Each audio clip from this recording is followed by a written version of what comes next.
आज हम इस वीडियो में जानेंगे उत्तराखंड में महादेव शिव के पंच केदार कौन कौन से हैं और जानेंगे पंच केदार मंदिर की कथा और उनसे जुड़े हुए इतिहास के बारे में। उत्तराखंड राज्य को देवभूमि ऐसे ही नहीं बोला जाता है, इसके पीछे कई कारण हैं। उन्हीं में से एक कारण है यहाँ स्थित पंच केदार। पंच केदार का अर्थ है 5 केदार धाम, जिनका संबंध भगवान शिव महाभारत के पांडवों से है। ये पंच केदार उत्तराखंड के पहाड़ों पर अलग अलग जगहों पर और अलग अलग ऊंचाइयों पर स्थित हैं। भगवान शिव से संबंधित पंच केदार की यात्रा करने करोड़ों की संख्या में भक्त व सैलानी प्रतिवर्ष यहाँ पहुँचते हैं और पंच केदार के दर्शन कर अभिभूत हो उठते हैं। इसलिए इस वीडियो में हम आपको पंच केदार का इतिहास, इससे जुड़ी हुई कथा और उत्तराखंड में पंच केदार कहाँ स्थित है इत्यादि सभी विषयों के बारे में विस्तार से जानकारी देंगे। महाभारत के भीषण युद्ध के बाद पांडवों के ऊपर गोत्र और ब्राह्मण हत्या का पाप चढ़ गया था, जिसके लिए उनका पश्चाताप करना आवश्यक था। इसलिए उन्होंने महादेव शिव के पास जाकर अपने पापों का प्रायश्चित करने का सोचा, किंतु महादेव उनसे बहुत क्रुद्ध थे। जब पांडव उत्तराखंड के गढ़वाल क्षेत्र में पहुंचे तो भगवान शिव ने उनसे छुपने के लिए एक बैल का रूप ले लिया। तब भीम ने विशाल रूप धारण किया और चारों ओर नजर दौड़ाई तो उन्होंने गुप्त काशी में बैल रूपी शिव को पहचान लिया। यह देखकर भगवान शिव भूमि में समाने लगे, किंतु भीम ने बैल को पीछे से पकड़ लिया। इस कारण बैल के पीछे का भाग वहीं रह गया और अन्य 4 भाग अलग अलग जगहों पर निकले।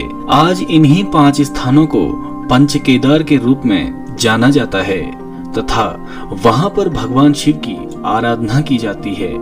अब हम एक एक करके भगवान शिव के 5 केदारों के बारे में आपको बताएंगे कि वे उत्तराखंड में कहाँ स्थित हैं और साथ ही साथ उस स्थल पर भगवान शिव के बैल रूपी अवतार का कौन सा भाग प्रकट हुआ था। पंच केदार में पहला केदार है केदारनाथ धाम। यह वही स्थल है जहां पांडवों ने भगवान शिव को देखा था और महाबली भीम ने उन्हें पीछे से पकड़ा था। इसलिए यहाँ भगवान शिव के बैल अवतार के पीठ की पूजा की जाती है। केदारनाथ धाम पंच केदारों के साथ साथ उत्तराखंड के 4 धामों और देश के 12 ज्योतिर्लिंगों में भी आता है, इसलिए इस स्थल की महत्वता और भी अधिक बढ़ जाती है। केदारनाथ मंदिर समुद्र तल से लगभग 3600 मीटर की ऊंचाई पर स्थित है। आदिगुरु शंकराचार्य ने भारत की चारों दिशाओं में 4 धाम की स्थापना के बाद यहीं इसी केदारनाथ की पवित्र भूमि में अपनी समाधि ली थी। वर्ष 2013 में आई केदारनाथ प्रलय के बाद से यह श्रद्धालुओं के बीच का मुख्य केंद्र बन चुका है। केदारनाथ के कपाट अपने भक्तों के लिए अप्रैल के माह में खुलते हैं व नवंबर के मध्य में बंद हो जाते हैं। सर्दियों के मौसम में यहाँ नहीं जा सकते हैं क्योंकि यहाँ बहुत बर्फबारी होती है और साथ ही साथ यहाँ के स्थानीय निवासी भी सर्द मौसम में यहाँ से नीचे चले आते हैं। इसी के साथ केदारनाथ भगवान को ऊखीमठ में ले जाया जाता है और यहीं भगवान केदारनाथ की पूजा आराधना की जाती है। दोस्तों, केदारनाथ धाम जाने के लिए आप हवाई मार्ग से देहरादून एयरपोर्ट पहुंच सकते हैं और उससे आगे की यात्रा बस अथवा टैक्सी से कर सकते हैं। सबसे नजदीकी रेलवे स्टेशन में ऋषिकेश और हरिद्वार हैं। ऋषिकेश हरिद्वार के रेलवे स्टेशन से आपको गौरीकुंड की बस मिल जाएगी। यहाँ से आगे 16 किलोमीटर की चढ़ाई है, जिसे आप पैदल चलकर पालकी पर या हवाई सेवा के द्वारा तय कर सकते हैं। दोस्तों, दूसरा केदार मंदिर है तुंगनाथ महादेव मंदिर।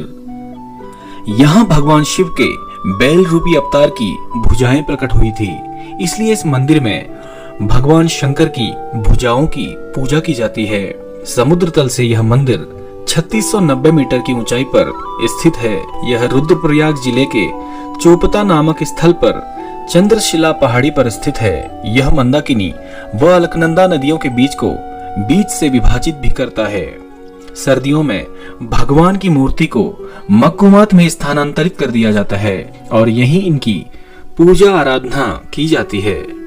दोस्तों, तुंगनाथ महादेव मंदिर ऊखीमठ के पास स्थित है, जहां आप ऋषिकेश या हरिद्वार से गोपेश्वर मठ तक की बस से जा सकते हैं। फिर चोपता नामक स्थल से इसकी चढ़ाई शुरू होती है, जो लगभग 5 किलोमीटर लंबी है। वैसे तो इसकी चढ़ाई कम है, किंतु यह बहुत खड़ी और सीधी चढ़ाई है, जो इस यात्रा को और भी मुश्किल बना देती है। दोस्तों, तीसरा पंचकेदार मंदिर है रुद्रनाथ मंदिर।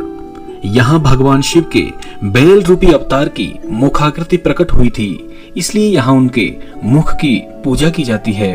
यह उत्तराखंड के चमोली जिले में स्थित है। इस मंदिर की ऊंचाई समुद्र तल से लगभग 3600 मीटर है। इस मंदिर तक पहुंचने का रास्ता बहुत दुर्गम है, क्योंकि यह एक गुफा में स्थित है।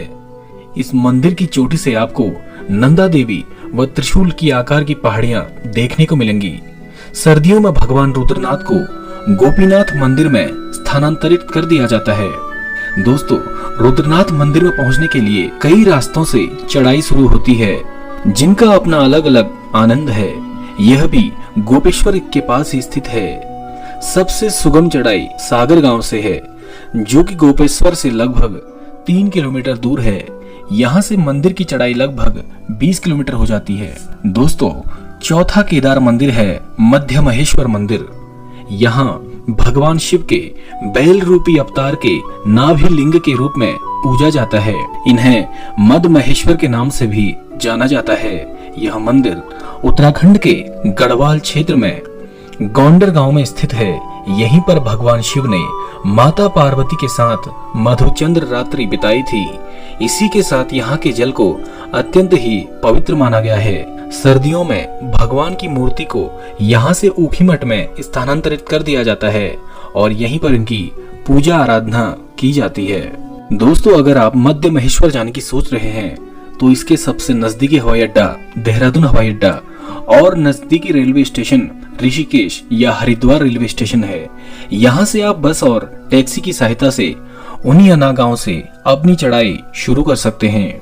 वैसे इसकी मुख्य यात्रा ऊखीमठ से 24 किलोमीटर दूर रांसी से शुरू होती है, जहां से मध्य महेश्वर मंदिर की चढ़ाई लगभग 18 किलोमीटर की है, जो कि विभिन्न गांवों से होकर गुजरती है। दोस्तों, पांचवा केदार धाम है कल्पेश्वर मंदिर। यहाँ पर भगवान शिव के बैल रूपी अवतार की जटाओं की पूजा की जाती है। यह मंदिर उत्तराखंड के गढ़वाल क्षेत्र के अंतर्गत उर्गम घाटी में स्थित है। इस मंदिर की समुद्र तल से ऊंचाई लगभग 2200 मीटर है। यहाँ से जुड़ी हुई कुछ अन्य कथाओं के अनुसार ऋषि दुर्वासा ने यहाँ कल्प वृक्ष के नीचे भगवान शिव की तपस्या की थी। यहाँ की मूर्ति को सर्दियों में कहीं स्थानांतरित नहीं किया जाता है। यहाँ तक पहुँचने का रास्ता एक प्राकृतिक गुफा से होकर गुजरता है। पंच केदारों में केवल एक केदार कल्पेश्वर अपने भक्तों के लिए 12 महीने खुला रहता है, लेकिन सर्दियों के मौसम में यहाँ भी बर्फबारी होती है। किंतु यहाँ पहुँचना अन्य केदारों के अनुपात में इतना कठिन नहीं है, इसलिए आप अपनी सुविधा के अनुसार किसी भी मौसम में यहाँ की यात्रा कर सकते हैं। दोस्तों, कल्पेश्वर मंदिर तक पहुँचने के लिए सबसे नजदीकी हवाई अड्डा है देहरादून। यहाँ से आपको उर्गम गांव तक पहुंचने के लिए बस और टैक्सी मिल जाएगी, जो हिलांग जाती है। उर्गम गांव से कल्पेश्वर की चढ़ाई लगभग 10 से 12 किलोमीटर के बीच है। तो दोस्तों, पंच केदार यानी कि केदारनाथ, तुंगनाथ, रुद्रनाथ, मध्य महेश्वर, कल्पेश्वर, इन पांचों केदारों के बारे में यह जानकारी आपको कैसी लगी? वीडियो में कमेंट करके जरूर बताइएगा और ऐसी ही वीडियोस देखने के लिए शेयर और सब्सक्राइब कीजिए।